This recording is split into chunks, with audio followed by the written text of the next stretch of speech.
Hello all. So today we are going to talk about a new scenario in this video. We are going to process and one inbound delivery using my Fiori application. And here we will try to perform packing, unloading, goods receipt, and then do a put out. Okay. So I have already created a purchase order.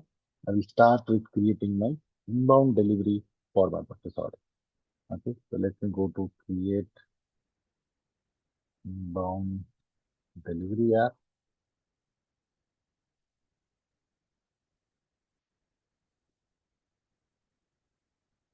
My purchase number is 3258. The delivery date is today.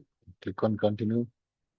So I have 21 inches and I have my storage location as ROB.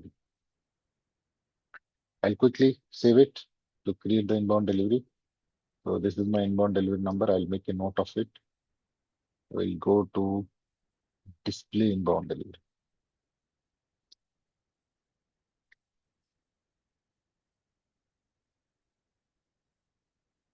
Okay, so this is my inbound delivery number. I'll go to a new screen. I will go to maintain inbound delivery. Okay, so this is nothing but the same T code that we run in our GUI, that is PRD. I will key in my inbound delivery number. I'll execute. I can see the details over it. Now to perform packing, if I go to status, I can clearly see my packing status saying not started, right? And in the H tab also, if I go to my H tab, I don't see any handling unit over here. Now to perform packing, I'll go to inbound delivery, follow on functions, pack. Here I can see 21 quantities that needs to be packed. I'll quickly key in packaging material, that is my carton box. Then I'll be executing.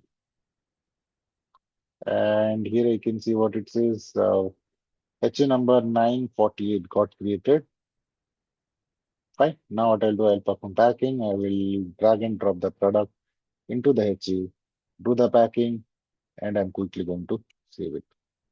As soon as I save, my packing has been done. Packing has been completed. You can see 0 quantities in the warehouse level. And if you go to my HU, I can see 21 HU, 21 inches of this product inside my HU, that is 940. Fine. I will go back to my delivery right now. Here I can see the HU number 948, and I can go to the status back again. I can see packing has been completed. Now, what I'm going to do, I'm going to perform unloading. My unloading has not yet started. I'll select my delivery. I'll perform unload.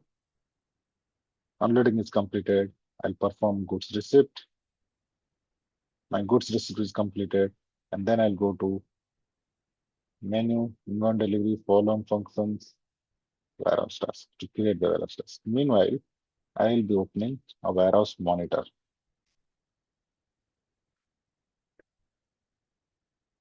Okay, so this is my warehouse monitor. I can see the warehouse monitor over here. I'll go for my documents, handling unit. Let me key in the handling unit that I'm talking about over here.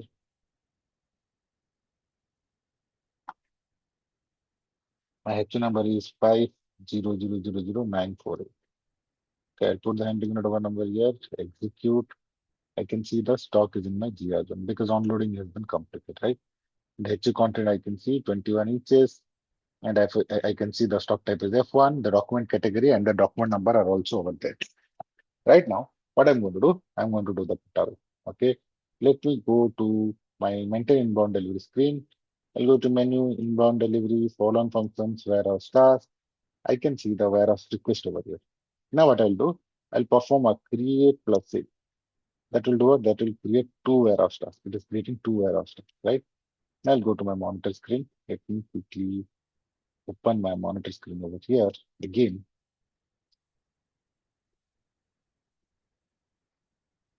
And I'll execute warehouse monitor. As soon as I execute warehouse monitor, I will go for my inbound delivery itself. Let me copy the inbound delivery number. Again, my inbound delivery number is nothing but my warehouse request number as well. If I copy my inbound delivery number, I click on warehouse task, I see I'm having two different warehouse tasks over here. Okay. One warehouse task that is 2067 is waiting. 2068 is there, that is asking me to move the stock from GR zone to LOSC. This is a layout oriented storage control. So what I need to do, I need to first confirm my warehouse task 2048, and then I can confirm the warehouse task 2068. Fine. What I'll do, I'll select this one, I'll confirm the warehouse task in diagram. As soon as I confirm the warehouse task, this is confirmed. You can see the other warehouse task is now open, and the source storage type for this task now changed to what? LOSC and icon. Now what I'm going to do, I'll quickly select this. Again, I'll confirm this as well. Both the warehouse tasks are confirmed. That means what? The puta has been completed. Right? If I go back to my delivery, I can see my Putaway status has been completed. Right? And if I go back to the HU over here, if I hit refresh, you can see it has now moved to the destination bin. And if I click on HU contents, you can see the stock, the document and the document category reference are removed. The stock type is F2, and the HU is sitting in a destination bin. That is my rack bin. So in this way, you can perform a layout oriented storage control and you can receive a product in your HU. Okay, I just now displayed how can you create an HU, how can you pack the loose product into that HU, and how can you do receiving through LOSC, layout oriented storage control. Okay, this all these things you can do using your Fiori applications. Thank you all.